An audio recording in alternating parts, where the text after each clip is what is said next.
Jane has just left work and is in the supermarket doing her weekly shopping. She's got a lot of things on her mind and has been rushing around, throwing all the items she needs into the shopping cart. While checking the price on a can of goods, she notices something strange. Her heart has suddenly begun to beat hard, so hard in fact that it is pulsating in her throat.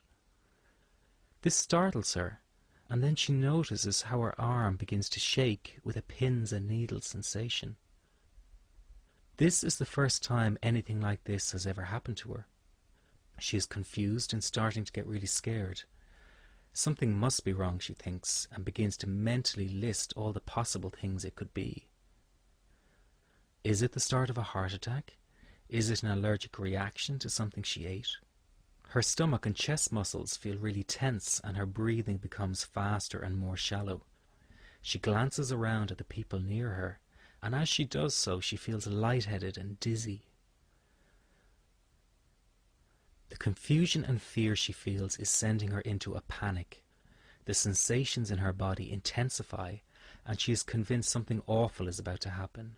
She feels a need to get outside and leaves her shopping cart full of goods behind as she walks slowly towards the exit.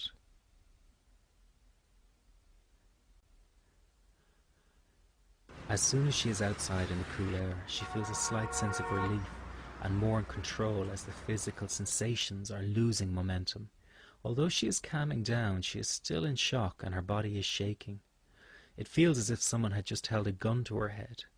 She has never felt so terrified and out of control in all her life. She calls her husband at work and tells him what happened and asks if he would meet her so they can go to the hospital together. A few hours later, Jane is lying on the hospital bed, waiting for the results of the medical tests she has completed. The doctor arrives and tells her they cannot find anything physically wrong with her, and that it was most likely a panic attack.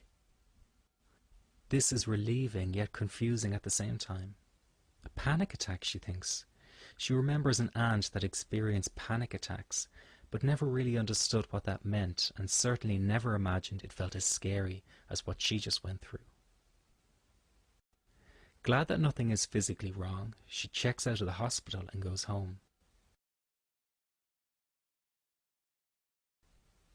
Within minutes of lying on the bed, she falls fast asleep. On waking the following day, Jane immediately begins to go over the ordeal in her mind. It all seems like a surreal dream. By lunchtime, she is already second-guessing the medical tests and convinces herself that something was missed and that there must be something more serious than anxiety involved. Days pass and she cannot stop thinking about what happened in the supermarket. She still feels shaken by the experience and lives in fear that it might strike her again at any moment. For the first time in her life, she does not feel safe leaving her